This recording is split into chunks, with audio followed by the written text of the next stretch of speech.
welcome you to the 23rd session of SDPI's Policy Dialogue series in response to COVID-19. Today is a special session in which we are collaborating with the Economic and Social Commission for Asia and Pacific, UNESCAP. UNESCAP recently launched its flagship publication titled The Economic and Social Survey of Asia and the Pacific 2020. In this webinar today, our colleagues from ESCAP are presenting the main findings from the survey and also putting forward some key lessons for Pakistan. We're happy to have a very eminent group of participants today in our panel, and we will make sure that we have enough time for questions and discussion to hear from all. We are honored to have with us today Dr. Shamshad Akhtar, who has served as the Governor of the State Bank of Pakistan and also as the Under Secretary General of the UNESCAP, Vice President of Middle East and North Africa at World Bank, and Senior Special Advisor to the President of Asian Development Bank, among other high-profile positions as well. Most recently, Dr. Shamshad Akhtar served as the Federal Finance Minister in the caretaker government prior to the general election of Pakistan in 2018. I would like to invite Dr. Shamshad Akhtar for giving us a very brief opening remarks for this session. Over to you, Dr. Shamshad. Okay, I have to admit that I was informed about this opening remarks only about half an hour earlier when I was in another panel attending one of the board meetings. So first of all, let me thank Abid Suleiri for convening some of these most instrumental exchanges, which is critical for knowledge sharing, given that things are moving at such a fast pace. At the same time, it's a real pleasure to have my former colleagues who have set a very good tradition of uplifting this annual publication, Economic and Social Survey of Asia and the Pacific.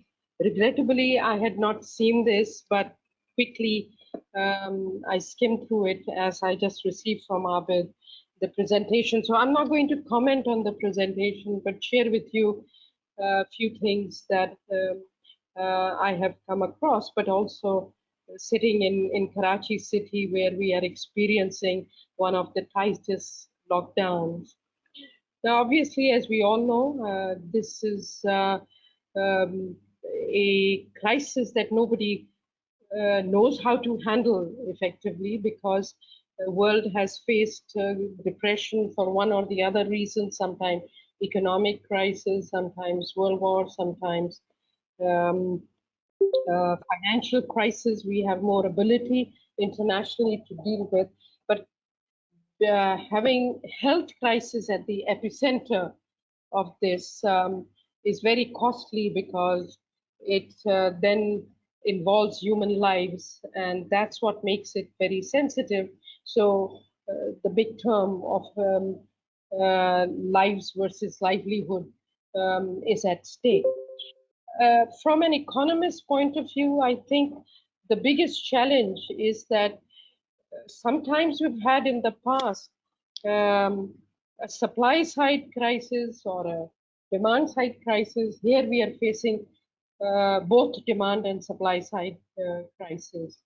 And the dimension of the crisis is pretty significant, and one doesn't know how the management of this crisis should be, given that there are human beings involved in it. There is food crisis issue in the midst of everything. So I think what we have to figure out is, first of all, obviously we have to make sure we know how to deal with this crisis. Now, the developed countries that ought to have had more experience are as much naive as we are in the developing country context.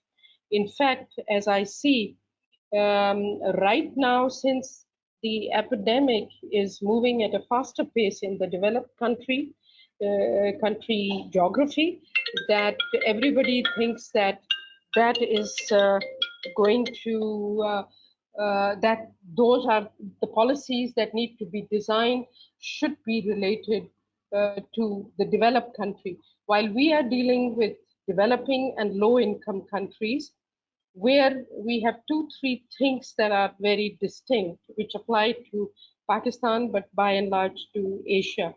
One distinct feature of Asia Pacific is high population and high population density, which makes it very difficult to manage this crisis in an organized manner. The second is that a number of countries that we have in our geography, particularly the developing country, are countries that are suffering from uh, other crises of one type or the other. Um, uh, the key being the twin deficit problem that I think mostly South Asia faces. The third, I think, unique characteristic of Asia Pacific is that while we have been talking about structural reforms for a long time, but most of the low income developing countries have not been able to move forward with the structural reforms that would have helped Asia develop more resilience, or for that matter, Asia equipped better. You may recall that when we had the financial crisis, Asia as a whole did pretty well because it had developed its resilience by developing robust financial system. The final unique thing I think about this crisis, which makes it almost complex, is that its epicenter is health matters, and the track record of low income, or for that matter, developing Asia Pacific, is very poor health facilities. Our baseline of health policy and services is extremely poor. So right now, and we all know that the Asia, particularly subcontinent, has spent very limited amount of money as a proportion of GDP on health expenditure. So we are operating against this background, but now the situation as we have inherited, different countries have adopted permutation and combination of good things. But by and large, I have to compliment, despite the weak local capacities and governance and etc. etc. I think our region, particularly South Asia sub-region, has taken some incredibly good steps, as I see, because we have fiscal policy actions, we have um, monetary policy actions being taken, and so on and so forth. The problem that we are going to confront is, first of all, financing capacity, which is very limited across most of Asia, but particularly the developing Asia. And this financing capacity is because our resources are dwindling further. I mean, I can speak for Pakistan, which Abid, I want to leave that for Abid, but we all know that our tax GDP ratio is one of the lowest, be it Afghanistan, Nepal, Pakistan, or for that matter, India. And that is going to shrink more because of the output shortages that we are facing, or for that matter, the GDP base being smaller, we will have basically very little um, uh, uh, resources in terms of the domestic resources. Now, when it comes to debt, Pakistan, for that matter, other low income developing countries, the real problem is more the public debt, local debt, not so much the external debt. So that's also pretty unique to some of the developing countries. And we are fortunate that we are right in the midst. The G20 just concluded, and in fact, that's something that I will be involved in discussion, where there is discussion of some kind of debt relief or debt standstill. Now, I think, besides the fact that the crisis provides us all an opportunity to start afresh looking at sustainable development, I have to give you the bad news that we don't have the resources to implement the sustainable development across at least the geography that I'm familiar with. For that matter, even the developed countries are saying, uh, those matters are going to be postponed. People have to realize that both are intricately related. So spending on sustainable development goals is going to help us fight the crisis better. But really, the public sector development programs are shrinking. Um, my last point that I think is that there is a lot of learning from cross-country experiences that at least I'm reading and thinking about. Uh, and I think their STPI is undoubtedly has a very important role to play. I myself attended a Pakistan session, but also attending this session, which is looking at Asia Pacific, is going to be very critical. At the end, if I'm still there, I'd like to share with you something about the debt standstill ideas that are being debated both at the G20 and also at the United Nations platform. Being a former undersecretary, I will be involved in some of these dialogues. Um, Two things that is very important, which will give us relief internationally and to the low income and developing countries, will be a great agreement of the debt relief. However, unfortunately, low income countries have a tendency to squander these windows of opportunities that we give. So my last word on that would be that it be prudently managed. And second is that I anticipate very serious problems of food shortages that countries will place, of course, Africa being at the center stage. So I would very much encourage Abid that we should have a very strong debate on at least Pakistan, but also Asia Pacific food situation. And we do know that we have a World Food Organization, also FAO and others. So a collaboration of SDBI with them to hold an event, and I'd be very happy to attend that. So with these very ad hoc comments, I had no prepared remarks. I can tell you, I'm reading a lot and looking at virtually different continents, except for Latin America and Africa. I'm spending less time, but I'm looking at advanced countries because of the G20 matter. And I'm also focused more on Asia Pacific. And I have to congratulate government of Pakistan for the SME package that has been announced, and few other countries that are looking at. And I think we should really have cross-country comparison of these packages. In conclusion, the last point I have to make is that while hundreds of actions have been taken by governments, I'm lost. Which are the two big ones that will make a difference has to be decided. And when will the implementation start? This is barring programs like SAS or where we give handouts. I personally am not a great believer in handouts, but at this particular time, giving people handouts is quite critical. Thank you, Abid, for inviting me and giving me the platform. Thank you, Dr. Shamshad, for setting right. and highlighting the development challenges that our region faces in the wake of the current health crisis and sharing your remarks with us. I now invite Dr. Hamza Ali Malik, Director of Macroeconomic Policy and Financing for Development Division in UNESCAP, to introduce the survey. Good afternoon, Aisha. I hope you can hear me clearly. Good afternoon, Dr. Akhtar. Very nice to see you after a gap. Hope all is well in Pakistan with you. We should definitely talk more.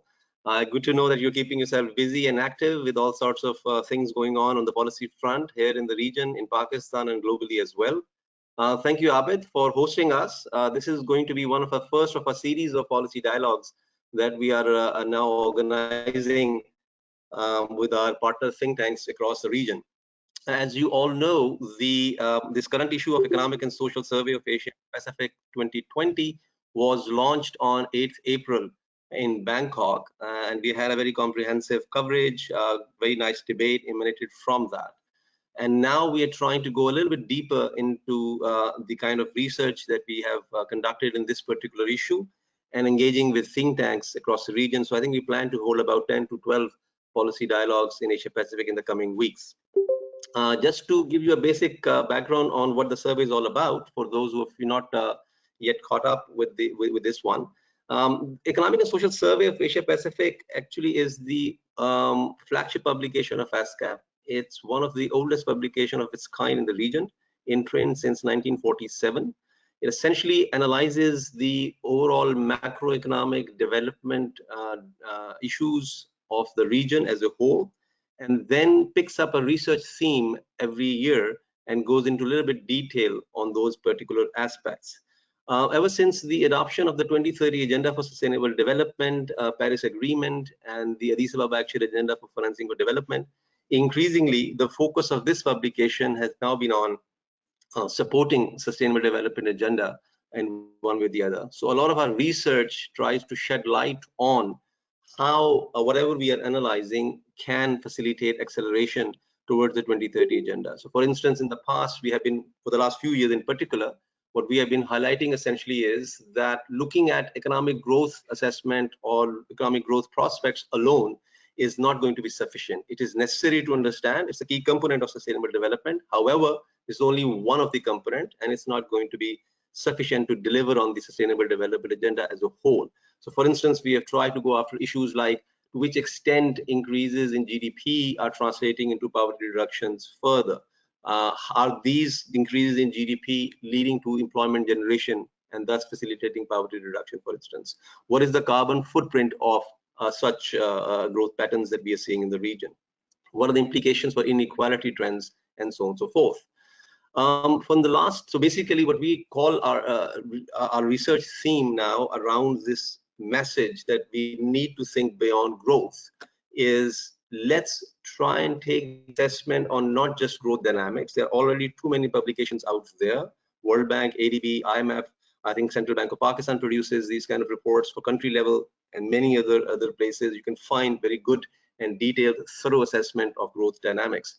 But the value addition of UNESCAP's research actually, it brings in the sustainable development angle. And that is what we are calling it, raising ambitions beyond economic growth. So just to give you a basic idea, last year when 2019 issue, we essentially tried to do SDG costing. So we did the estimates of how much it would cost or what are the investment requirements for the Asia Pacific region as a whole to pursue sustainable development agenda. And we gave some numbers and so on and so forth. In addition to the numbers, one interesting and key message that we tried to highlight was, and what emerged from our research, that regions, policymakers need to prioritize people and investments in people and planet over just pure economic prosperity, because that's where most of the gaps are when you look at the holistically at the entire sustainable development agenda. So we try to take those kind of themes forward. So this particular issue that is in front of us today, we will be discussing in a little bit of detail, essentially picks up those threads and takes it forward. So when we look at the sustainable development agenda in Asia Pacific region and try to assess the progress, we find the region is not on track to meet any of the sustainable development goals. And in particular, it is actually regressing or lagging in those goals that pertain to climate-related areas or sustainable consumption and production. So this particular survey focusing and zeroes in on sustainable consumption and production patterns or those issues, and then try to propose a range of policy options that can be considered by policymakers to try and nudge the economy move in the direction of sustainable development. So that's the context for today's talk. I'm very pleased that actually it will be given by one of my brightest colleagues, Dr. Jong Dai Lee. He's actually one of the lead researchers for this particular theme research, along with several other colleagues who have joined under the leadership of Shweta Saxena, who will be leading our research for macroeconomic, social, and survey for the last 3 years now. So without further delay, let me hand over to Daniel's capable hands to take us through the key messages and the policy discussions. I hope you find it useful and constructive. Daniel has put extra effort to trying to tease out some of the messages in the Pakistani context to make it much more direct and relevant. Over to you, Daniel. Thank you very much, Aisha, and thank you once again, Abid, for the opportunity to host us. Oh, okay. Sorry, I'm still adjusting to this software, but it's very nice to meet all of you, and it's a great honor, Dr. Shamshad Akhtar and Dr. Abid Suleri, and thank you all for being here today. I'll try to move quickly to allow more time for discussions. So as Hamza already mentioned, this year's theme, we're focusing on towards sustainable economies. It's a continuation of last year's theme, which was ambitions beyond growth. Now, here are some of the key messages.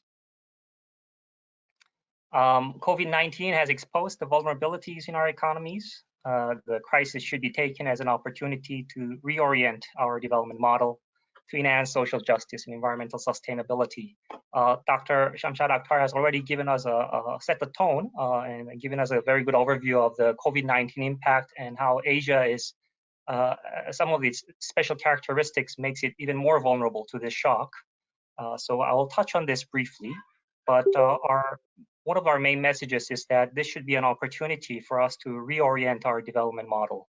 And for that, of course, the 2030 Agenda and the Sustainable Development Goals presents a good blueprint for countries.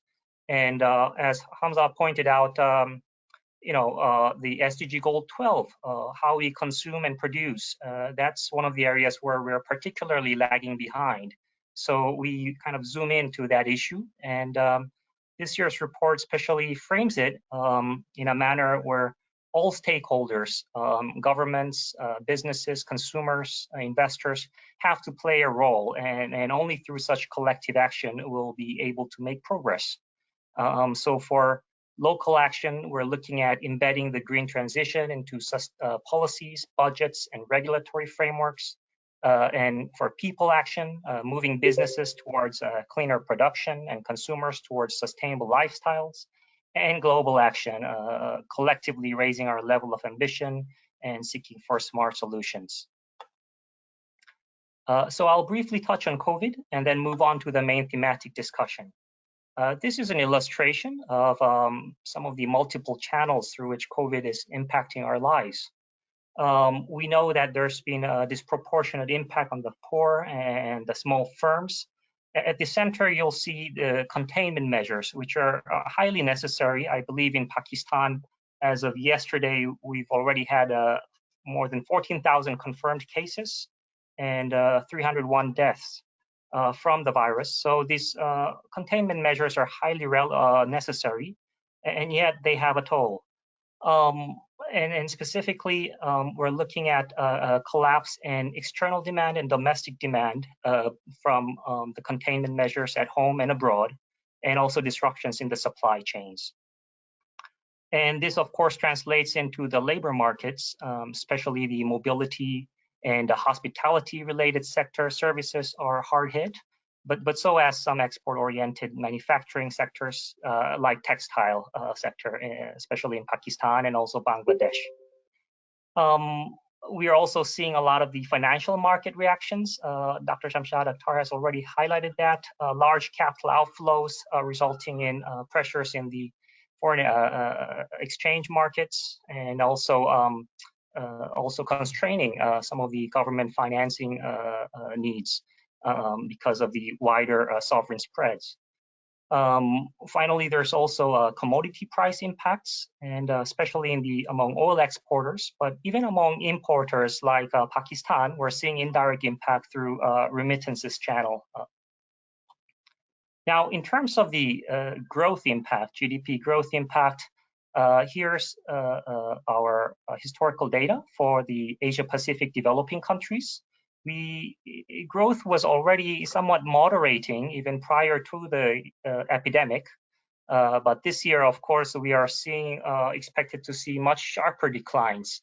The IMF projects that the world economy will contract by about 3% this year, but that's assuming that the epidemic is contained in the second quarter. So the truth is, we really don't know. It's an external shock that's still unfolding, and the best we can do is to contain and respond. But this is an area we'll be updating in the coming weeks. So please stay in tune, and we'll be sharing more economic assessments and updates from UNESCAP. Going forward, another point is that the shape of the recovery is also highly uncertain, but it's very likely that it will not be a strong rebound, but more of a gradual nature. Now, many different policies are being deployed, and this is the time for really deploying all policy levers. Fiscal policies, monetary policies, and also regional cooperation are essential. One of the messages we want to highlight here is that we need to prioritize people over economic recovery. There's no strict dichotomy here, but we are just cautioning countries against policies that simply focus on quickly getting the GDP back on track, for instance, because this is a crisis that's directly affecting people. And as was already mentioned, I think yesterday in Pakistan, the cabinet approved a new package for small businesses and daily wagers. This follows a large stimulus package that was announced on March 24th by the Prime Minister. It's worth about 1.2% of GDP, about half of which goes to supporting low-income households, and also to the rest to health and disaster response capabilities, and to supporting the export sector. The State Bank of Pakistan, of course, also has introduced several measures for liquidity and foreign exchange market pressures. So here are some of the measures that are not only in the short term, but in the long term as well. As was already mentioned, following the global financial crisis and also before that, the Asian financial crisis, we paid a lot of attention to strengthening our financial systems. But now with the pandemic, we really have to look into our health and social protection systems so that we are more resilient and prepared for the next shock. And in that regard, here's a figure that highlights some of the work we did last year, as highlighted by Hamza. Last year, we took a comprehensive assessment of the investment requirements to achieve the Sustainable Development Goals. And for Goal 3 on good health and well-being, we estimated that about $160 billion, or about 38 per person per year, is needed to strengthen health systems. And that a lot of that is for health infrastructure and also the workforce. But it also includes a dedicated budget for health emergency preparedness. So this is kind of what some of the investment needs might be going forward in South Asia, in other parts of Asia Pacific. Another area, of course, is social protection. And we can see that not only Pakistan, but many other Asia Pacific countries are spending very little and well below the global average. And this directly constrains our capacity to expand protection coverage to different sectors of society, including the informal sector. Now, all of these has, of course, fiscal implications, and the fiscal space to respond to the epidemic and also to invest in people varies across the region. Fiscal balance deficit on average in the region is about 1% of GDP. Prior to the epidemic, this is expected to widen. In South Asia, it exceeds 3% of GDP, so it has relatively less fiscal space. In terms of public debt, again, about 40% of GDP on average in Asia Pacific region, but these approaches closer to 60% of GDP in South Asia. And as Dr. Akhtar mentioned, that there's a lot of discussion about the debt standstill moratorium in the current crisis, and also possibly some targeted debt relief for the most vulnerable countries. So this is something that UNESCAP is also working with other UN agencies and other IFIs at the global level. Now, moving towards our key message this year is that this is a very challenging situation for everyone, but progress on the 2030 agenda for sustainable development must continue and be accelerated. As already highlighted by my director, Asia Pacific region is not on track to achieve the SDGs. This is a methodology developed by our statistics division colleagues, And what you see, there's a vertical line for 2019, and these colored bars have not reached there yet. So we are not on track. And in particular, you can see that goals 10 on inequalities, we've made very little progress. And we've actually regressed on goals 12 and 13 on consumption and production and on climate action. So just to give you a snapshot, Asia Pacific region should be proud that, since 2000, since the launch of the MDGs, we've lifted out some 1 billion people from extreme poverty. But what this figure shows is that it's also around that time in 2000 when the income share of the top 1% exceeds the income share of the bottom 50% of the population. So we see income inequality and, of course, wealth inequality expanding quite rapidly in some countries. At the same time, natural resource use and carbon emissions have more than doubled since 2000 and will continue to rise, albeit at a slower pace. So the red line here shows our natural resource use as measured by the domestic material consumption, and the blue line, our CO2 emissions. And projections going forward based on the UNEP methodology, we project that they will keep on rising in the coming decades if we continue business as usual. Now, if you recall the IPCC reports, this is quite alarming because to avoid a full-blown climate crisis, IPCC estimates that the global emissions have to peak before 2030 and then reach net zero by 2050. But what you see here on the right panel is that in Asia, it's expected to continue to rise in the coming decades. So bringing the social and environmental dimensions together, a defining challenge of our time is how to meet all the human needs for all within the planetary boundaries. And here's an illustration where we've plotted the Human Development Index ranks with the ecological footprint for countries in the region. And so you can see that the positive slope suggests that there is a trade-off, and this is something we need to address.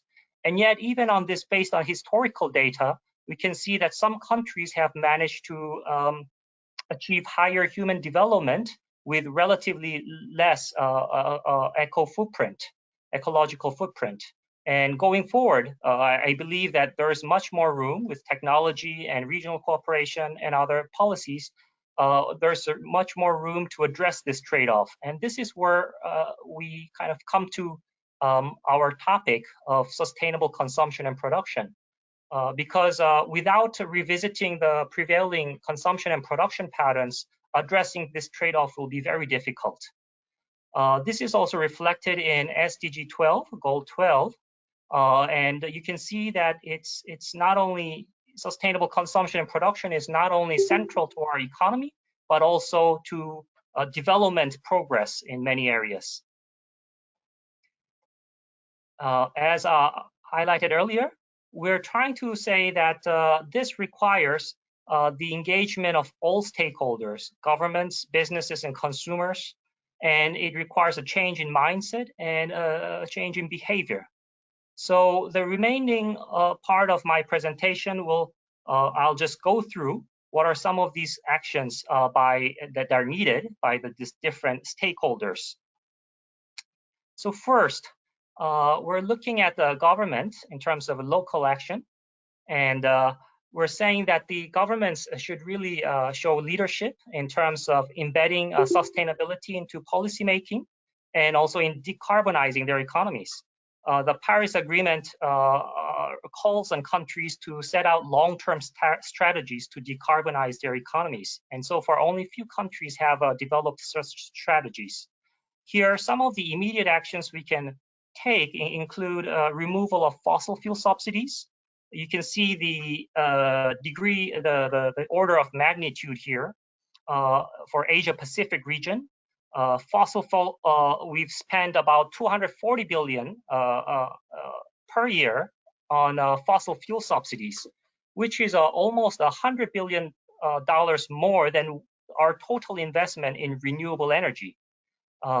We also show how much going forward would be needed to make the transition in terms of energy, not only renewable energy, but also in energy efficiency gains in transport, buildings, and industry. For Pakistan, I understand that there is a growing energy demand, but also inadequate energy infrastructure, and there are inefficiency and price distortions in energy use, which could be addressed going forward. Pakistan is the fourth largest recipient of public finance from G20 countries in terms of the coal-fired plants. So this is another area where regional cooperation, global cooperation is needed, because if we keep on financing these coal plants, we're getting locked into a very high carbon scenario. And in the coming years, as we raise our ambition on climate change, there's a risk that this will all become stranded assets.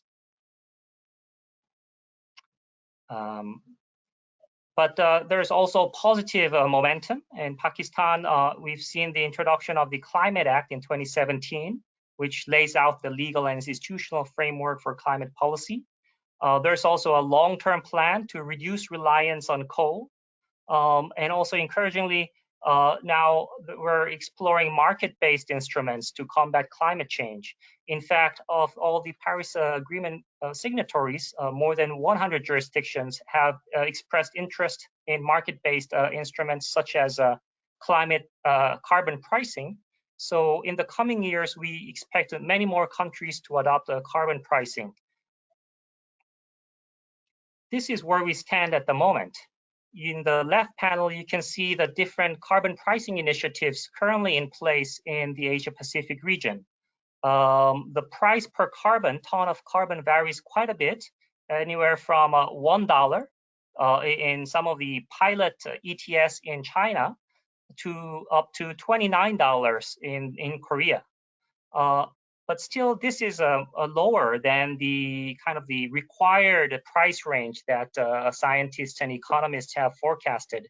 There are several, but the latest Stern-Stiglitz report projects that we need carbon pricing in the range of $40 to $80 per ton in 2020, which should go up a rise to $50 to $100 range by 2030. You can also see on the right panel that the sectoral coverage of existing initiatives vary quite a bit, with industry and power, followed by transport and buildings, the most commonly priced sectors where carbon pricing is in place. Now, here are some potential impacts on carbon emissions. And in terms of the fiscal revenues, if we were to raise the tax levels to those ambitious rates, we can see that for Pakistan, the potential revenues might be as high as 1.5% to 2.8% of GDP. Now, there is some concern, of course, among industries, that this will erode industrial competitiveness, for instance. But many studies are showing that the positive impact will offset many of the negative impacts. And the truth is, the negative impact will be on the polluting industries, and these are the industries that have to go through adjustments and be phased out. And with the carbon pricing, this will also help improve our energy mix to move away from coal. Another area where we are looking into, where the government has to show leadership, is in greening the financial system, along with some of the fiscal reforms we've just talked about. And here, we can look into various financial incentives and regulatory incentives to really boost the green sector. And this not only includes specific lending programs or guarantees for the emerging green sectors, but also putting in place a sustainability reporting and disclosure requirements for businesses.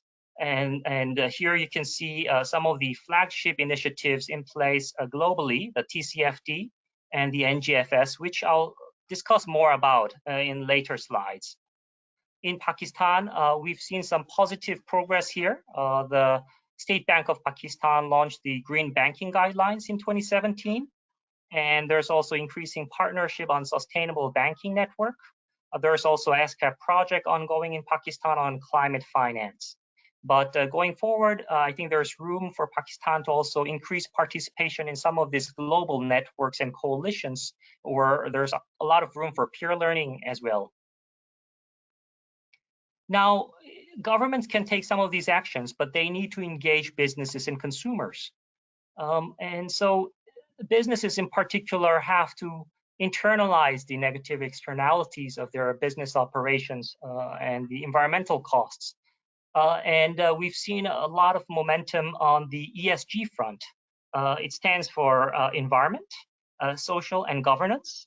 So on the environment, it covers things like emissions, waste, and pollution, which also have a direct impact on public health. On the social front, fair wages, employees' health and safety. On the governance front, transparency and reporting protocols.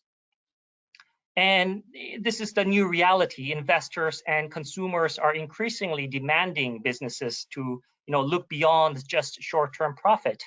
And so we've seen increasing momentum not only in US and Europe, including the recent US Business Roundtable statements, and but also in Asia. The Asian Business Summit, which was held last year, clearly prioritized climate change, and they said that they look forward to working with the governments in setting green production standards. So there's increasing awareness and momentum on this front, and yet there are some outstanding challenges. The definition of what constitutes green and sustainable in the lack of taxonomies is still highly uncertain, and there are still measurement issues and also reporting issues, and these have to be harmonized going forward. One of the UN-supported initiatives is called the Principles for Responsible Investment. And this is really a major initiative where we're trying to help businesses incorporate ESG factors into investment decisions. The latest news is that they are also incorporating climate-related risk disclosure into the PRI framework. So we're trying to translate some of the climate information into financial metrics. Asia Pacific countries are participating, and especially countries like Japan is a leader on this front. But unfortunately, participation from some of the developing countries in the region remains weak. Businesses are also encouraged to go ahead with internal carbon pricing, even if there is no explicit carbon pricing by governments at the moment. And globally, many of the leading firms are now adopting shadow pricing, internal fees, and other things to account for their carbon footprint. Unfortunately, in Pakistan, according to the CDP database, we've only found one company that is currently implementing internal carbon pricing. And so a lot more business engagement is needed on this front. And it's very important because now global investors are really looking into these type of practices to inform their business investment decisions.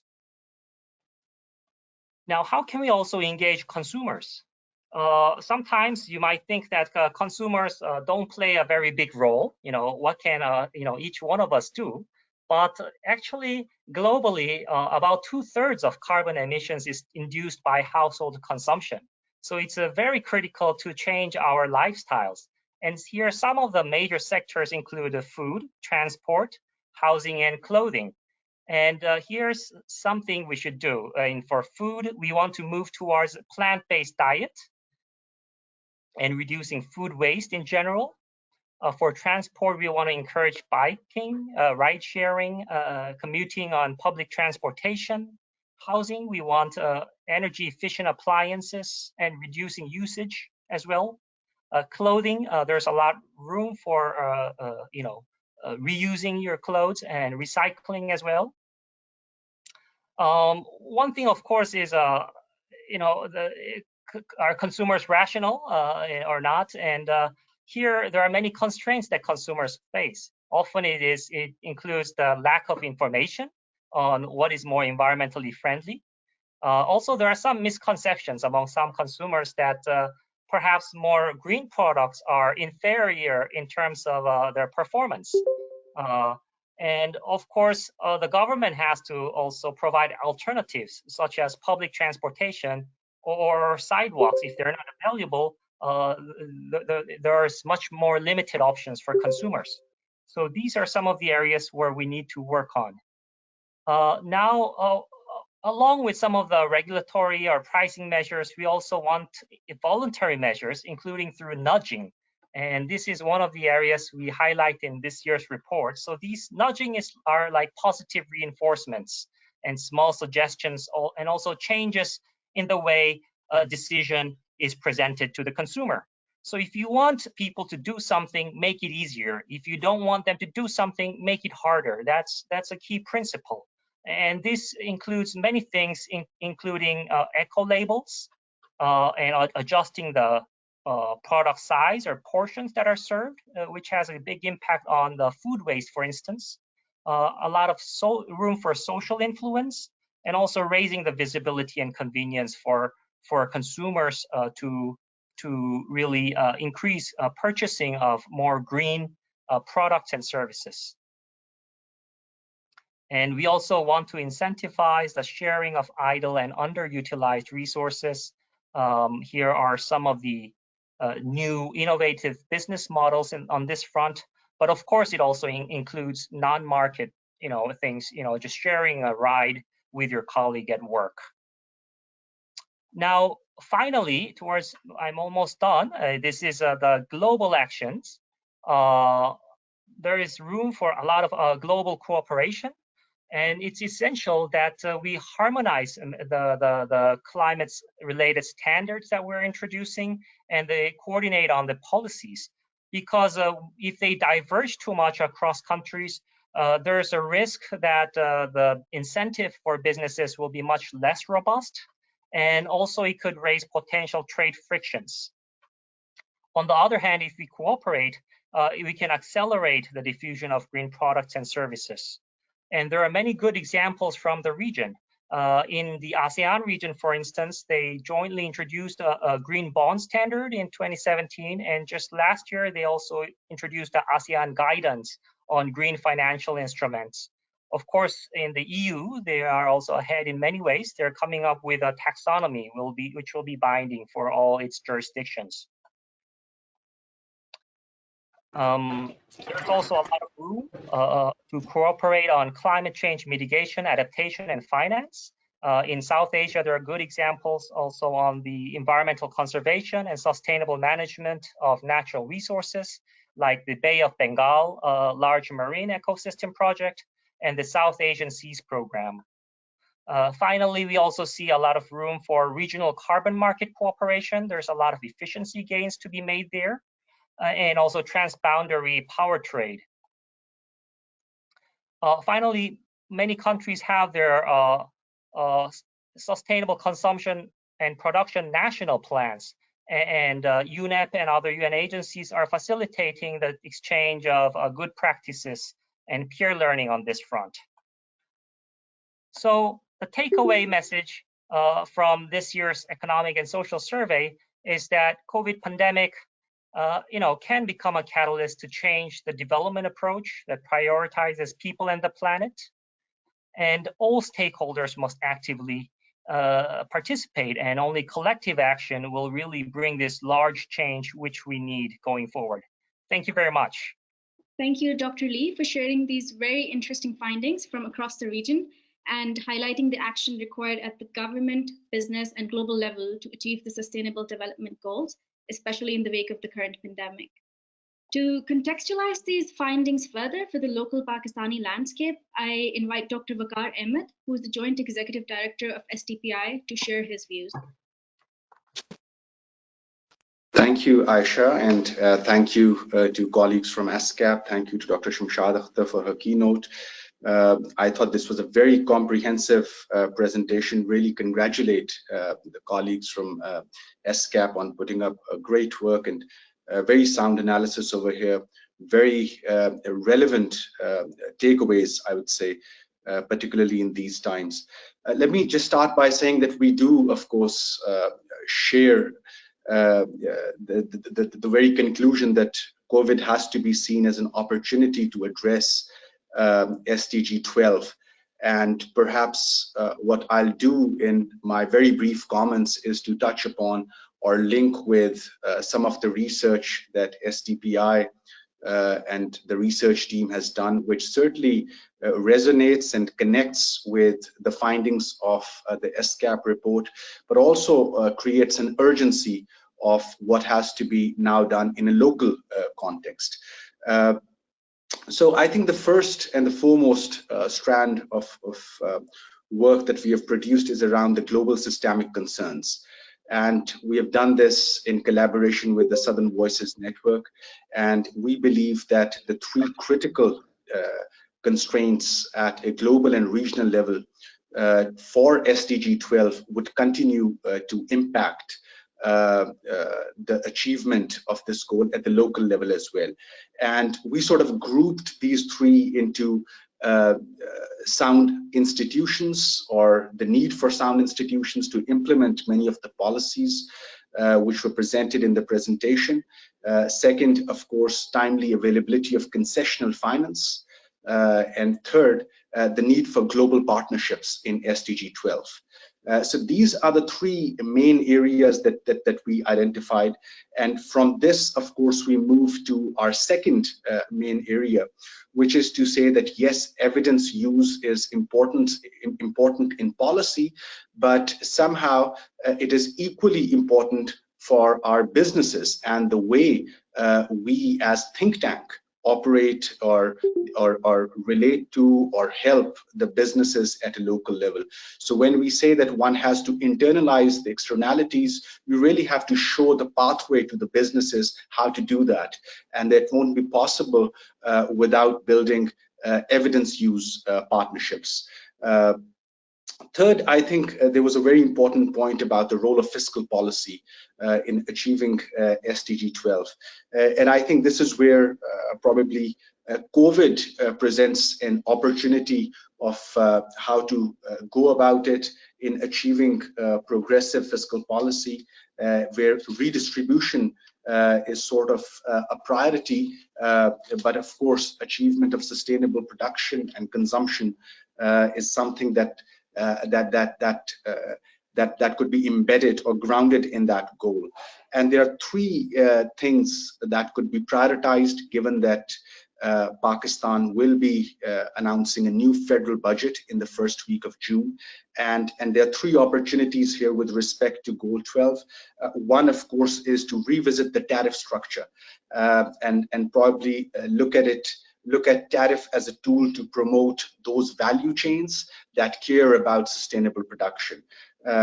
Second, of course, is to not just look at tariffs per se, but also other trade-related taxes and para-tariffs and regulatory duties, which are there on many of the tariff lines, which are related to not only sustainable means of production, intermediate production inputs, and now in the wake of COVID, of course, health and PPE.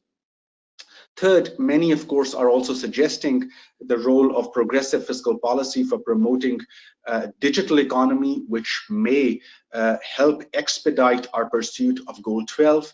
And this is, again, an opportunity to sort of see what sort of tax-related or tax benefit-related incentives that one needs to build in for the digital economy going forward, given that a large part of coping mechanism at an individual level comes from the online services. Some of them were, of course, highlighted in the presentation as well.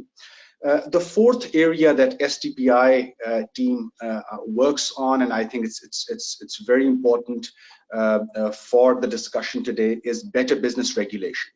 And while, of course, private enterprise is under immense pressure at the moment, we do believe that reducing regulatory burden or rationalizing it or automating it or eliminating some of those redundant regulations can really help the private enterprise pursuit, or at least create margins for them to move towards sustainable production or invest in sustainable production. Now, within this, we had recently identified the role of the central bank, of course, in achieving or helping with better business regulation in Pakistan. And we sort of advocated that the measures which have been taken by the central bank in the wake of COVID are interventions which should otherwise also be considered to help small creative firms transition towards a cleaner future. And this is possible if, of course, central banks can make a deliberate effort along with the commercial banks to design products that support these firms, particularly at the startup and scale-up stages. Additionally, of course, it is important to understand that not all commercial banks would take a risk on these smaller but greener initiatives. So it's important then for the central bank to put in place incentives that are in the form of risk sharing going forward. And such risk sharing arrangements, which will give further confidence to lending entities, can go a long way in of course, having such a shared future around. So in case of Pakistan, for example, a targeted credit guarantee scheme for refinancing facility, which was desired by the businesses, could be introduced to make this happen. Similarly, the collateral requirements may also be revisited from time to time and revised in line with the business cycle. And of course, this gives me lead to move into the other area, which was around the role of consumer. And we believe that when it comes to the role of consumer, the lessons from the circular economy, or how to transition towards a circular economy, are something which one needs to sort of anchor most of our messages in. But when it comes to circular economy, a large part of this has to be in the advocacy space. There's a lot of research around there which still needs to be taken to the policymakers table, and perhaps tools from social accountability literature can help to do that. Of course, I think Dr. Shamshad very rightly mentioned, and I would like to connect her observations on Ehsaas program or a cash or in-kind support in these COVID times with the role of consumers. And we thought that probably under the Ehsaas program, one of the good things that can be done is to incentivize social enterprises working across the country who have a focus on promoting sustainable consumption, particularly in the areas of agriculture, livestock, and of course the consumption side of agriculture and livestock as well. My final intervention is on the environmental dimensions of SDG 12. And while of course we talk about local level, regional and global partnerships, it's important to stress that any transition or any pursuit of SDG 12 may not be possible without fostering partnerships with business and industry to promote green investment, and probably to go that extra mile and apply or convince them to apply sustainable business practices across the value chain. It's not just about one firm or the other. It has to be a value chain approach when it comes to fostering partnership with businesses. Second, STPI has done a lot of research over the past few years on strengthening the sound management of chemicals and waste by supporting parties to the multilateral environmental agreements to meet their respective obligations. And we should aim to, of course, strengthen our efforts towards this direction. And probably one way to move into this direction is to apply a life cycle approach to production, use, trade, and disposal. Finally, I think an important point was also made around removing fossil fuel subsidies. We not only, of course, support this, but also feel that current wave of low oil prices presents an opportunity, and of course, to sort of take advantage from this opportunity, the thought community has to think and work politically It's only a politically informed approach which could sort of help negotiate such a change which disfavors the fossil fuel subsidies. And at the same time, I think STPI's interaction with the Federal Minister for Science and Technology 2 weeks back also revealed that for any success in this direction and to move towards implementation of action plan for SC for all in Pakistan, it's important to have a better connect between a science and policy, so that policymakers have confidence in the new substitutes which would be around. So I once again thank my ESCAP colleagues and congratulate them on this excellent research. Thank you, and it's back to Aisha. Thank you, Dr. Vakar, for putting forward some very actionable points to push Pakistan towards a more sustainable development path. I now invite Dr. Abid Suleri, who is the Executive Director of STPI, to share his analysis on Pakistan's response to tackle COVID-19 and where he sees more could be done in light of the recommendations shared in this discussion earlier. Just as a point to the audience, we will be moving towards an open discussion after his intervention. So please feel free to put your questions in the chat box, or you can also indicate that you want to speak after his intervention. Thank you. Over to you, Dr. Suleri. Thank you, Aisha. Let me begin by thanking Hamza Malik and other colleagues from UNESCAP for partnering with STPI today for the launch of this very important report, which in fact is awaited every year, the Socioeconomic Survey for Asia and Pacific, because it not only is a stock taking of what we have been doing in the last year, but also it gives some way forward. And this year it's more relevant and more important because it's also telling us that in the context of COVID-19, what needs to be done in Asia Pacific. I'll also like to thank Dr. Shamshad Akhtar. I'm not sure if she's still around. She had to go for another meeting because Shamshad is always there to support STPI, and she always encourages partnerships. Thanks, Shamshad. And I very much take your offer for organizing a webinar on food supply chain. Of course, your links and your connections in this domain and to avert this looming food crisis, I think that's very important. And this is something that STPI is already working on, but under your guidance and leadership, I'm sure we can create more impact.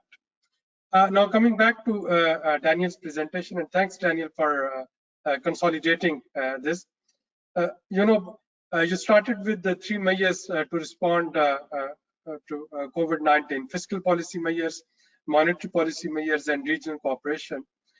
While it's quite heartening that in Pakistan we are taking fiscal policy measures, we are taking monetary policy measures, though a bit delayed, but monetary policy measures, they are now more or less in place. Something that always hurts me, and in the context of this COVID, that we as a region are still not, we are not mature enough to take those regional cooperation measures, and especially in South Asia.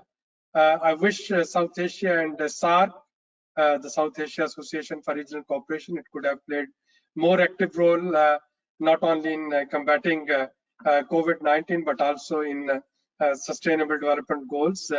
But unfortunately, due to regional politics, that's not happening. And perhaps this is where we need to put more pressure on our regional governments to come closer and again give SAARC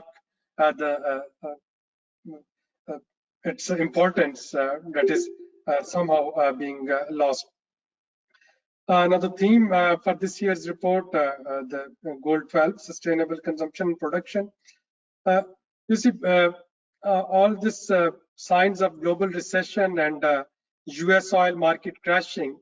If one thing, I agree with Vakar that perhaps it would give lesser excuse for the governments to provide fossil fuel subsidy, but it would also provide governments across the world, not only in Pakistan, to deviate away from cleaner and greener and renewable energy.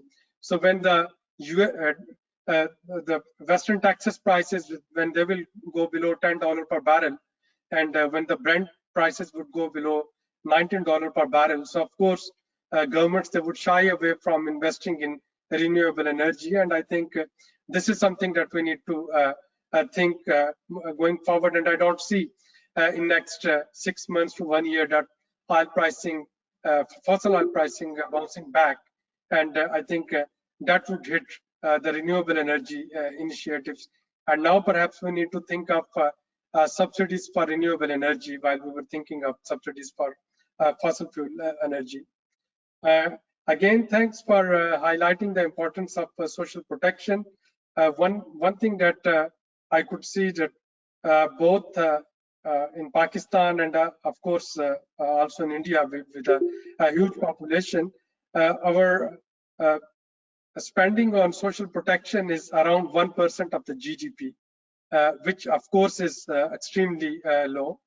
We need to, although during this COVID, Pakistan is improving its spending on social protection, but I think we need to now campaign for universal social protection, something that the countries, they have already committed under SDGs that they would be carrying out by 2030. And I think COVID is one of the opportunities and one of the possibilities where we should give a momentum for universal social protection rather than targeted social protection, which of course is important right now in the context of COVID. But post-COVID, we need to emphasize on universal social protection. Similarly, in your report, you have said that we require $158 billion for our health budgets. I'm not sure if it was before COVID or it is during COVID, but I assume that after COVID, there would be a multiple increase in this budget, and of course we need to update those figures as well. Well, on the positive side, I think I must report the green package, the green stimulus package that is principally approved yesterday by the Cabinet of Pakistan. Prime Minister has approved the stimulus, financial stimulus for greening Pakistan and creating employment opportunities in afforestation, something positive that is happening here. I'm also happy to note that Pakistan is becoming one of the countries that are adopting to vegetarian diet, the plant-derived diet. I think it's again something positive. I think conclude, I would say that we are living in new normals now, and the impact of COVID, those would be as permanent as the impact of September 11 were. So as we could never see the pre-September 11 world back, perhaps we will not be able to see the pre-COVID world. And living in this new normal, we need to see that how the sustainable consumption production can be adopted, working from homes, not using our transport, restriction on mobility, and also realizing that we need not to spend contribute towards those carbon miles when we used to travel a lot for our development meetings. Many of the things that can be done through, as we are doing right now, through these virtual platforms, I think those would contribute towards sustainable development and consumption. Perhaps one thing that UNESCAP can do is to bring out a quick annexure of your survey this year. I'm sure 2021 survey would be a lot about COVID, but if we have to give some sort of way forward for the member countries, what is it that they need to do in 2020, perhaps a separate set of recommendation that can be an annexure to this report in the context of COVID. Finally, I think I would say that this food supply chain is something which is quite close to my heart, and thanks Shamshad for highlighting it. Not only Pakistan, which applied a ban on export of edible food items for 15 days. We can also see the similar bans happening in Kyrgyzstan, in Philippines, in Australia, and many other countries. So again, we need to see that at a global level, how we can make sure that food supply chain remains consistent and uninterrupted, and also in at local level in our countries, we need to ensure that food supply chains they remain uninterrupted.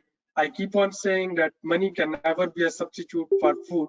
So money, whether it's hard cash or it's plastic money or it's any grant subsidies, it would be in vain if food supply chains they get interrupted, and especially in the countries like Pakistan, where majority of food chains they are informal, they are transit, and they're not documented.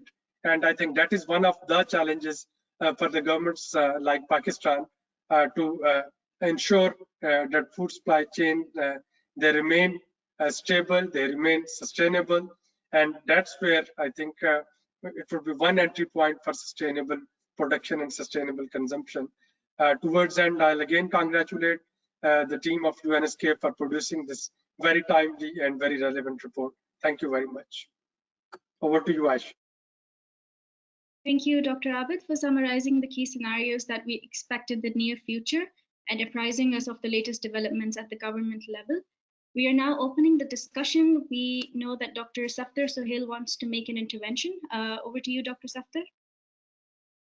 Well, good to be among all the colleagues, and here to the not so good news from the survey coming.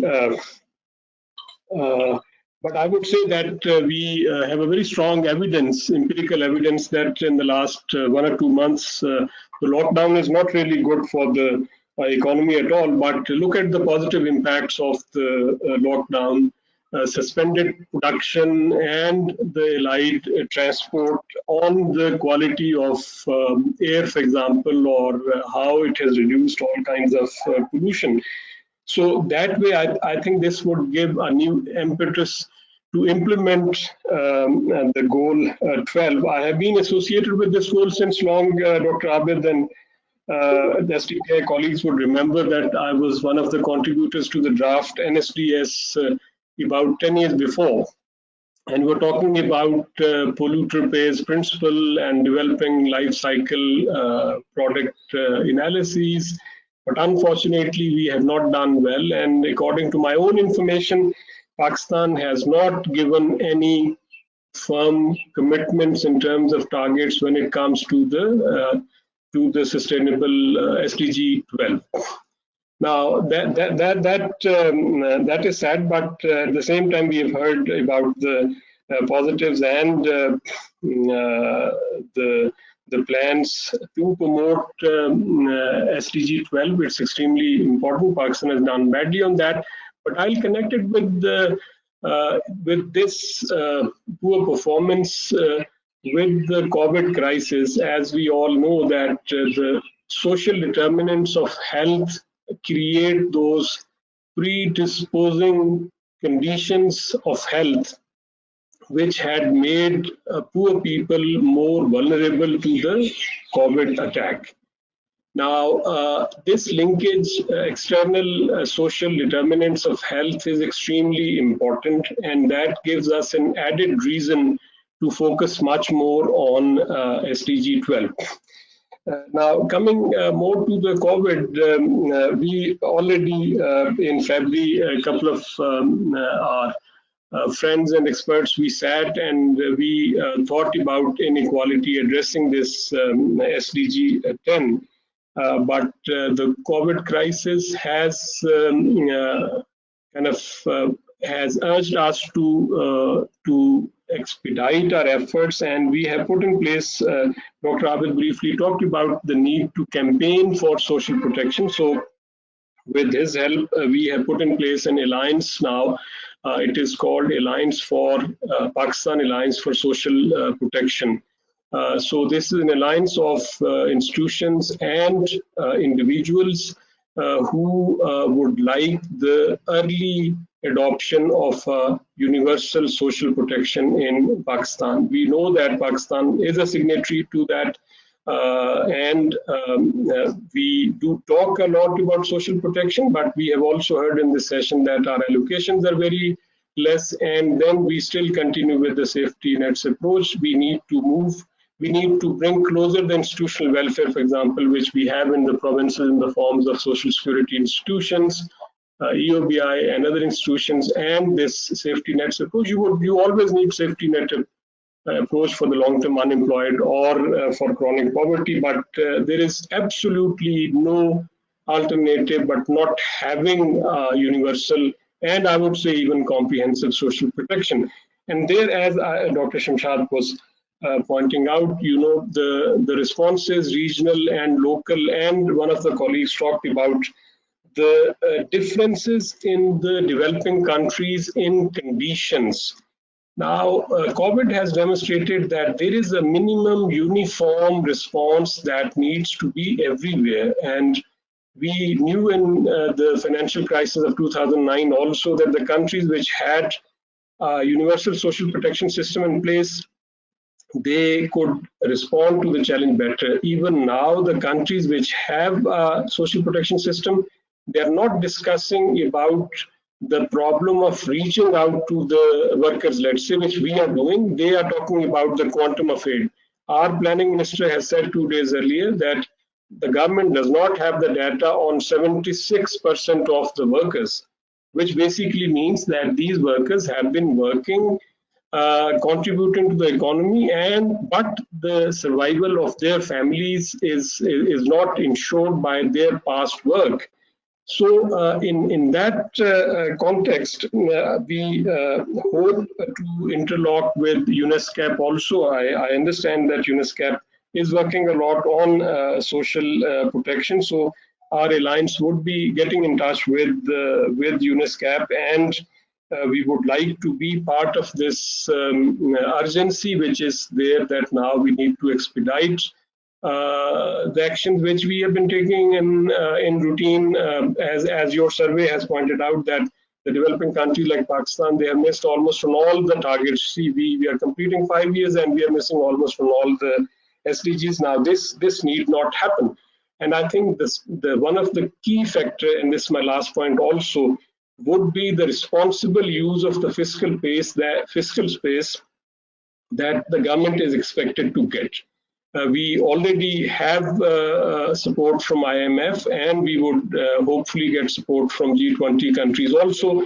Dr. Abid and another colleague, I guess, talked about the squandered opportunity after we got the fiscal space last time. So this time, responsible use of fiscal space is to put much more resources in the institutional social protection. And I would say that even at this stage, when government is giving relief, even at the stage of relief, if we use the technology and if we take the aid to the vulnerable families in such a way that they are registered with the social security institutions, government should take perhaps their social security contribution for the next 2-3 years, but then the businesses should know that after that their contributions would be coming from the employers, and we should once for all end these distortions that only 5% of labor in Pakistan is secured, and the results are in front of all of us that we are staring hunger in Pakistan. So this is a very timely initiative of UNESCAP, and happy to be part of that, and happy to contribute to the efforts individually as well as on the part of the Pakistan Alliance for Social Protection. Thank you. Thank you, Dr. Safdar, for raising very valid points about social protection and its need in Pakistan. We have a question from Mubin Ali Khan, directed toward Dr. Hamza Ali Malik, and the question is, what is the relevant innovative finance, such as blended finance in the context of Pakistan, especially post-COVID-19? We'll take 2 more questions and then go back to the panel. I think Dr. Mahmood Khwaja has a question. Well, Do you want to speak? thank you. Can you hear me? Yes, we Aisha, can. can you hear me? Yeah, thank you. Thank you so much for giving me this opportunity. I have two short questions. First is to all the panelists. I mean, what is our realistic situation right now in the crisis of coronavirus? I mean, the production is already very low, and consumption, because of reduced buying power, is also already low. And we are also talking of removing subsidies. I mean, I really wonder, is it a right and realistic approach talking about the sustainable development and consumption? To me, this is just like asking a hungry man, please don't eat much or be sustainable with consumption. And my second question is, again, something which should not be in the present scenario. The China and US allegation and counter allegations going on with regard to the initiation of this coronavirus. I mean, is it the proper time to go on with this thing? And also, in some country, the cross-border violation, which keeps going on, and we hear the allegations and counter allegations every day. I mean, what could be the approach, or what should be a proper strategy or action? I mean, to stop these things, how world can react to it, because these things affect all the world, every country, people of every country. Thank you so much. Thank you, Dr. Khwaja. One last question for this round by Dr. Shafqat Munir. How can we reduce increasing income and wealth inequalities amid unsustainable consumption and production and increased carbon emission? So we'll go back to the panel and see if Daniel or Dr. Hamza Ali Malik want to start the conversation. Daniel, would you like to respond to the comments? Thank you very much. I'll just respond quickly. If I understood the questions correctly, I think that starting with the last one on the role for addressing how we can address inequality. I think Dr. Bakar Ahmed also referred to progressive fiscal policies. And this is also another area where ESCAP has been working quite a bit on. And we encourage you to also look at our reports. And there are lessons to be learned from different country experiences. And this not only includes progressive income tax, but wealth tax, especially as a lot of the property values are increasing rapidly with urbanization. So this is certainly an area where we can work more on. Also on the monetary and financial side, there's a lot of room for financial inclusion and access to finance for SMEs, which would be relevant for reducing inequality. Another question, I believe, it was a comment by one of the speakers about, is it realistic for very poor countries and developing countries to really go after sustainable consumption and production? It's very true that the situation is very different between high-income countries and many developing countries. And in many developing countries, consumption per capita it remains very low still, and so it has to go up. And that's one of the reasons why we kind of highlighted that an important priority going forward is to how to meet all these human needs, especially in developing countries, within the planetary boundaries. So this is, we are not necessarily arguing that, especially in developing countries, that they should consume less, but consume more of green goods and services. For instance, much more energy efficient household appliances. I hope this addresses some of the concerns. There was one question about blended finance. My understanding is blended finance is where we try to use official finance and leverage more private finance coming in. I'm not very familiar with this part, but I open it up to other speakers. Thank you. Thank you, Daniel. Do any of our panelists want to comment on the interventions made, or we can move on to the next round? Okay, I believe Dr. Imran Khalid has a comment to make. Dr. Imran, would you like to speak, or should I read it out? It was, thank you, Aisha. It was just a comment that Pakistan is embarking on a major initiative to provide housing to the people who don't have housing, and there is a major shift towards the construction industry, and the billions of rupees of subsidy is also being provided in this context. And I think this can be an opportunity to really take up sustainable production and consumption vis-a-vis SDG 12. And I guess my comment was, it was just a general comment, that it's very difficult to do it this time. Whether we can do it or not is still a question mark, but that could be a starting point. Thank you. Thank you, Dr. Imran. We have Mr. Tahir Dhimsa, who has a question for Dr. Shamshad Akhtar. And I would also like to ask Dr. Shamshad Akhtar her comments on the report that was shared. So if you have any views, share on that after the question. Yeah. Last time in the global financial crisis, it was bailed out after China was willing to provide about $1 trillion for the banking and the financial sector in the US and the other markets. And otherwise it was not have been possible, and they were moving towards what they were at that time was calling it as a recession. Once again, what I understand as a layman, because there's a production and consumption problem, demand and supply are both stuck. So we are heading towards a recession, and to bail out, once again, the money is with the China. And it would be much better if there is some dialogue globally between China. You know, China said that they're going to buy their oil from Russia. They are, instead of going towards some sort of a Cold War. What do you say on that? Well, there's lots of things there. So let me try to see if I can unravel it. First of all, during the global financial crisis, of course, there was need to bail out a lot of banks, but these were largely developed countries' financial systems that needed bailing out.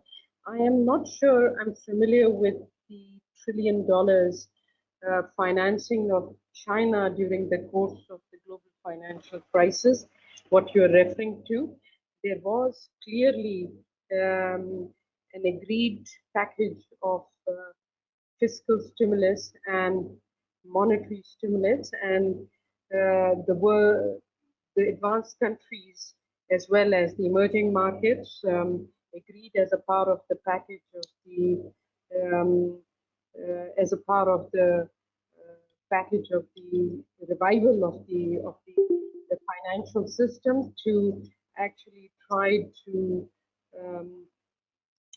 ensure that there was enough liquidity in the system, and there were special arrangements made, like one would, if you recall, there were bilateral swaps to ensure effective financial liquidity in the system. So different policy measures had been taken. On top of it was unconventional monetary policies that have now gained substantial ground even in COVID. As you can see, we are already in negative interest rate territory, even in developing and low-income countries.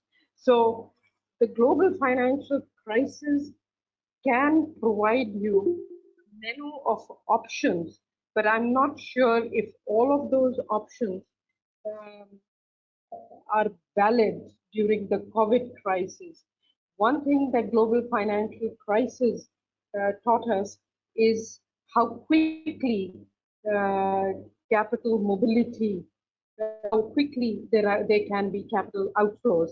And that's something that I can say has once again been illustrated through COVID experience, because we've had capital outflows already. So I'm not sure I understood how China rescued with 1 trillion the global financial system. I can just speak to my days in the G20, where efforts were made basically to have proper pace and sequencing of monetary and fiscal stimulus across all G20 countries to agree on liquidity arrangements between advanced economies, to agree on how do you strengthen the legal regulatory framework of the financial system. If you recall, there was a massive wave of strengthening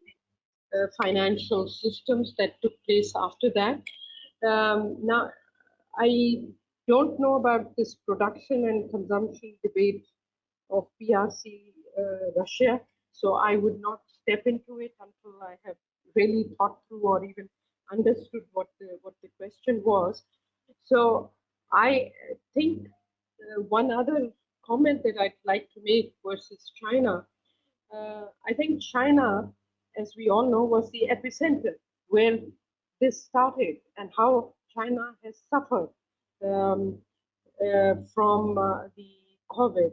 There are lots of learning that China has for itself from the COVID experience, but there's also a lot that that developing countries, other developing countries, can learn from how China managed the COVID crisis. As I mentioned earlier, that I think one of the things is that we don't have very chaotic financial markets at this point, but we do see downturns in the stock market, and we are going to see stressful banking systems when really the crisis unfolds, the vulnerabilities in the financial system by way of basically either the debt write-offs or the failures of the banks or the failure of the industries, which cannot be precluded. So I think one has to think forward. And by way of my own last comment, I actually think the formulation, first of all, Daniel, like in the past, I enjoyed your work. You always brought a fresh perspective, and your real contribution to ESCAP has been always admirable. So before I forget to compliment you on that, and Hamza's leadership there is well recognized. But my own last comment related to COVID is my worry. One, to what extent the short-term responses, which are very much needed in the current environment, as I say, we have to save the lives and we have to save the livelihood. Now, how do you calibrate that is very complex, because I can see that the moment there is easing of the lockdown, even in Karachi city, we have seen escalation. And this is particularly important in context of low-income and developing countries who have lockdown, because I don't see how the curve of the virus will flatten. It's going to go up. And the more literature I'm reading, the worry I have is that one, because of no testing here, or very random or ad hoc testing, we really don't even know how many carriers of COVID we have and what's in store. So as was pointed out by Daniel's evidence, that the IMF, somebody said that the IMF's projection of kind of negative 3%, I think is very optimistic contraction that they have, and they qualify that by saying very clearly that that is assuming that there will be a decline or deceleration in the cases and so on and so forth. So I think the point here we need to worry, and this is really for ESCAP and all of us to think through, is that the low income, least developed, less developed countries that ESCAP deals with in a very focused, and I know you have another flagship that we always worry about, that we need to segregate this group and highlight. I think it should really look at, do some stress test scenarios to see how vulnerable this group of population is, because or the economies are, because these economies are going to face I hope it doesn't, but I'm just telling you based on my read and my understanding and my hunch that they are going to see an escalation in the cases, in which case the creaking and horrible health systems that we have cannot cope up with these tragedies. I can tell you that in Karachi, we have few hospitals that are providing free services, and I'm telling you this because we are providing them right now substantial assistance to be able to procure the testing kits which don't exist here.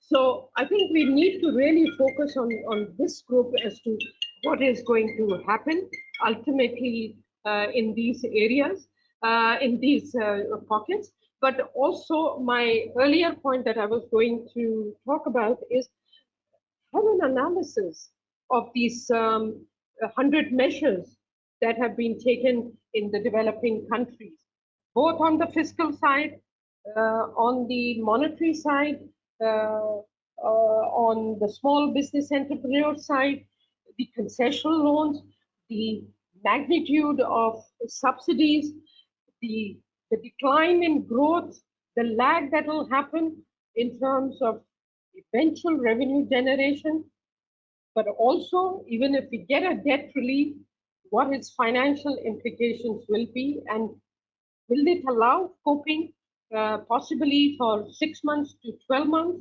but what will happen thereof.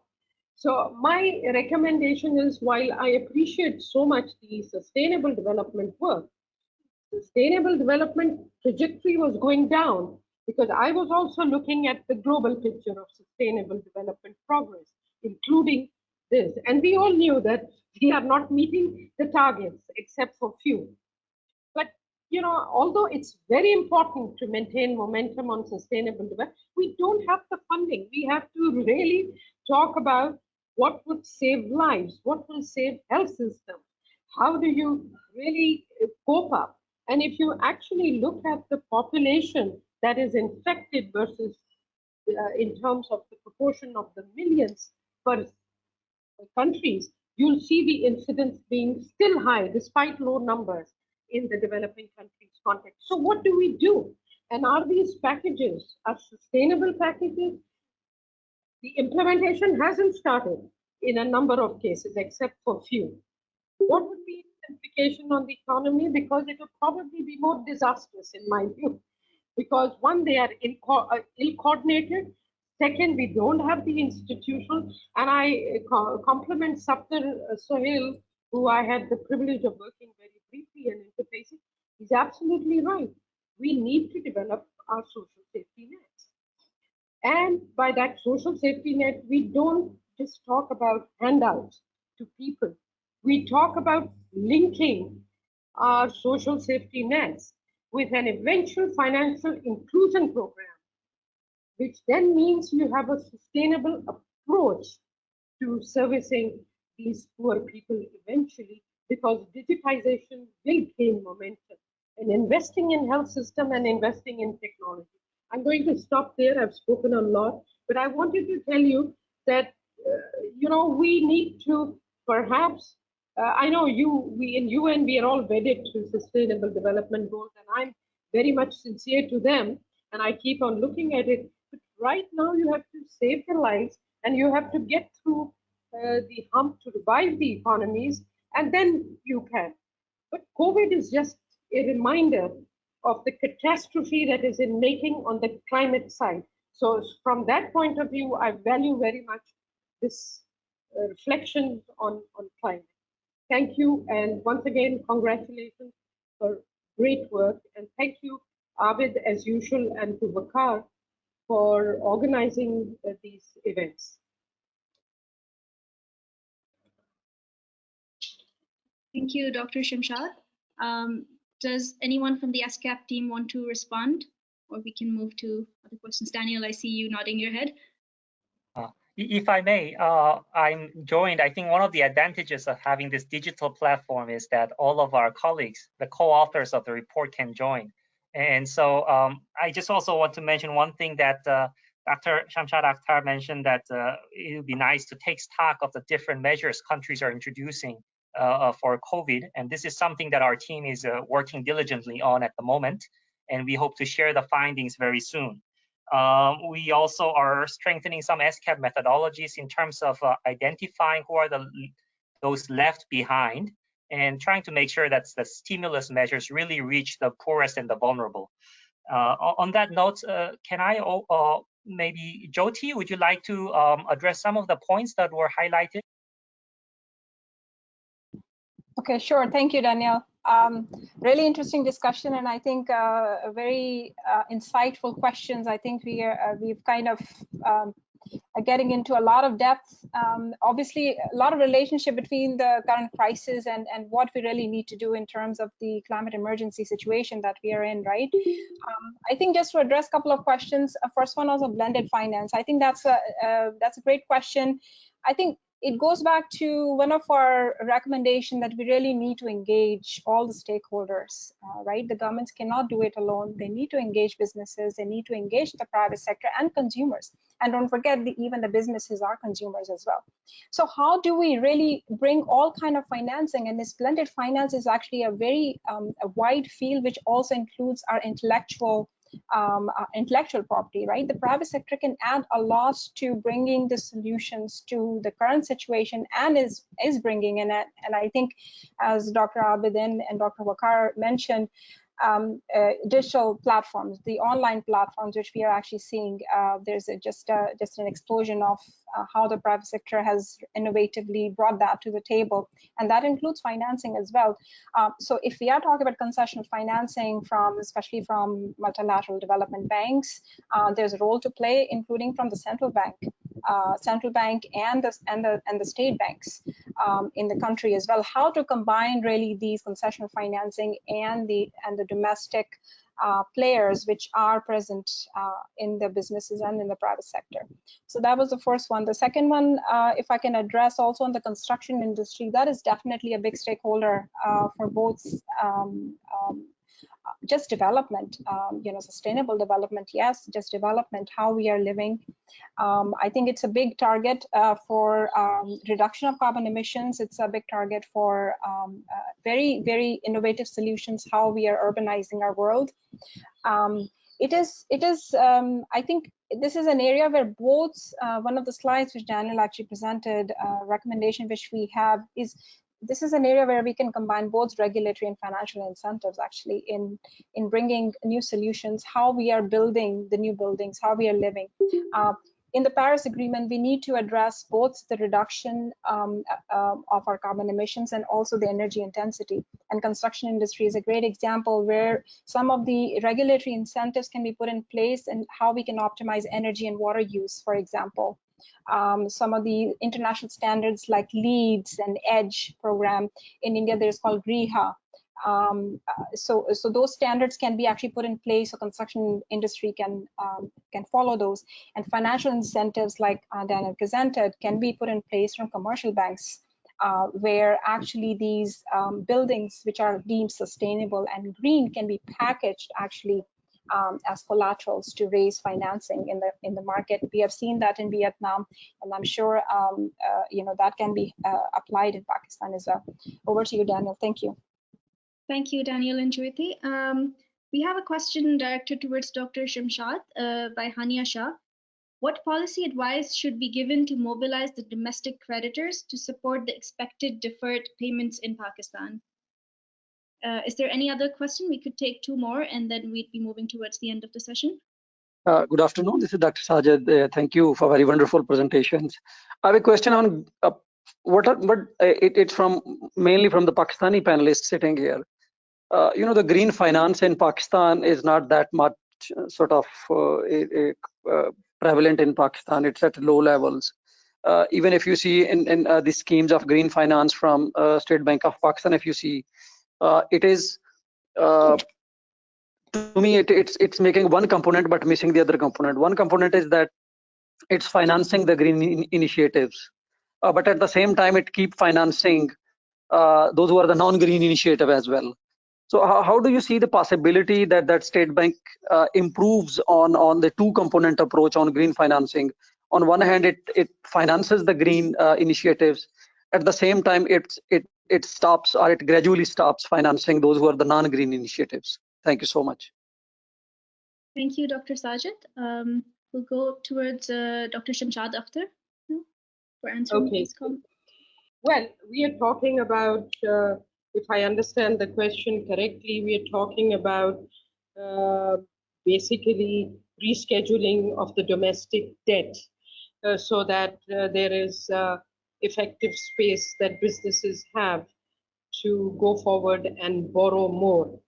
Now, this would require, of course, central bank's intervention, because so far central bank has been offering refinancing, which is essentially offering loans at below market rates to the commercial bank so that they can on-lend at lower than the average rate. Also, there has been a scheme to defer certain cost elements within your businesses.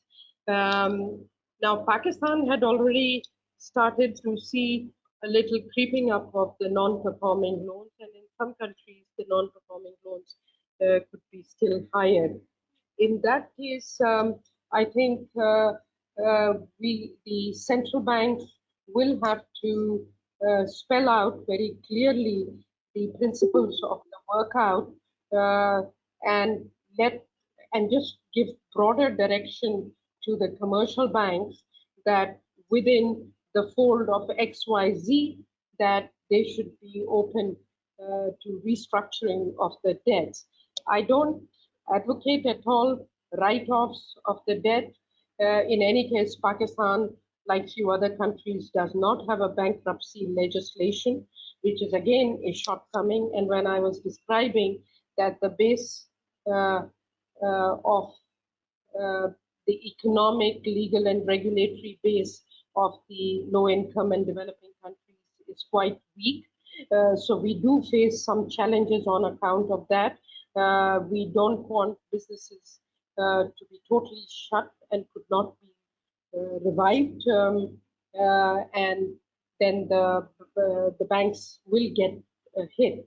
So there is clearly a scope for domestic credit to be enhanced by rescheduling and re-examining the borrowers' capacities, because clearly there may not be effective collateral to even back up something like that. So that's one. The second issue, which is very perplexing in Pakistan, is that we have had a very low advanced deposit ratio traditionally. So a lot of money that the banks are holding, the securities that the banks are holding is really in the treasury bills or the government paper by and large. So one of the things that is very complex to tackle is the fact, how do you lower the fiscal deficit in order to reduce the dependence of the banks on the treasury bills. And as long as you have that, i.e. that as long as there is a fiscal deficit and the government is preempting the bank's deposit base to finance the fiscal deficit, you will always have a low advance deposit ratio, which means there will be less loanable funds available in the system. So somehow to tackle that, you have to lower your fiscal deficit. Now we are in a situation like other countries, including the United States or the advanced countries, where in order to give fiscal stimulus and to create space for subsidies and social protection, we have had to raise, and there are speculations that we could already be at a 9% of GDP. I'm not at all privy to the government numbers, but what I have read. So it is very complicated to address this issue of domestic credit is my short answer. One is to allow for the workouts based on principles decided by the central bank, and very strong due diligence of it, figuring out what would temporary bankruptcy solutions available, even if you don't have the law in the country. The second is to look at this trade-off between the fiscal deficit, between the financing, using the deposit mobilization to generate more credit versus financing the budget deficit. So that is always very complicated thing. Now, if I may also answer the question of the green financing from my standpoint, I have never felt that there is a trade-off between green financing and non-green projects. I think, of course, there will be less money running after carbon emitting projects, as long as you have very well defined ESG criteria in your lending. The world is moving. The NGFS committee that was talked about, and I was actually on a climate finance panel at the IMF, where I was speaking about the role of the central banks.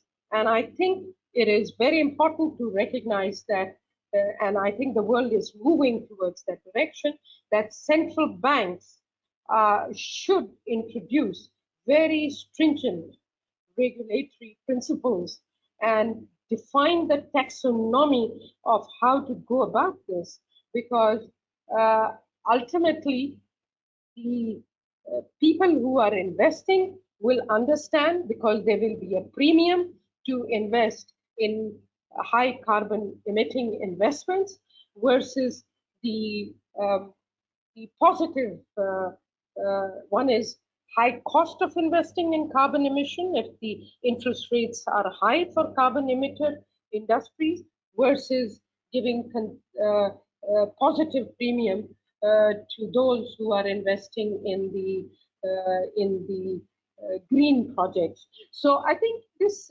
requires a change of mindset, but we always felt, even within United Nations debates, that this trade-off business is a thing of past. There is a way of understanding the logic of this. So I'll stop here.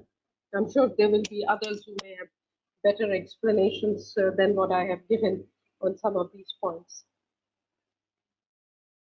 Thank you, Dr. Shamshad, for giving a very comprehensive response to these two questions. We are now moving towards the end of the session. If our panelists have any last-minute thank you, Aisha, for moderating the session. Thank you, Jyoti and Daniel, for your excellent presentations. And of course, we got the premier bonus from with the presence of Dr. Shamshad Akhtar being here and educating us. It was a wonderful session. I learned a lot, and I could see the interest of participants even now when within 2 hours, we still have 45 participants online who have joined us. I think it's quite successful, and the credit goes to the authors of the report for the wonderful work. As Aisha has already got the email addresses, all of those who require a soft copy of it will be sending this soft copy of presentation. And I'm sure that the soft copy of report is also available on UNESCAP's homepage. So those who like to access it perhaps can also visit UNESCAP's homepage and download it there. Again, STPI would continue organizing these policy response dialogues amidst COVID. Our job is to bridge policy research gap. So all the wonderful research that UNESCAP is doing, or that STPI researchers are doing, our job is to link it to the policymakers and to the decision makers. And hopefully we'll also take some of the key messages from this report to the power corridors in Pakistan, to the decision makers, so that they can get right attention and traction of decision makers for implementation of some of those policies. Thank you very much for joining us. Thank you, everyone, for joining us and taking your time out. We'll be sharing the presentations as Dr. Abid has shared with all of you. And thank you for the UNESCAP team for sharing these very insightful findings with us today. Have a good day and good evening.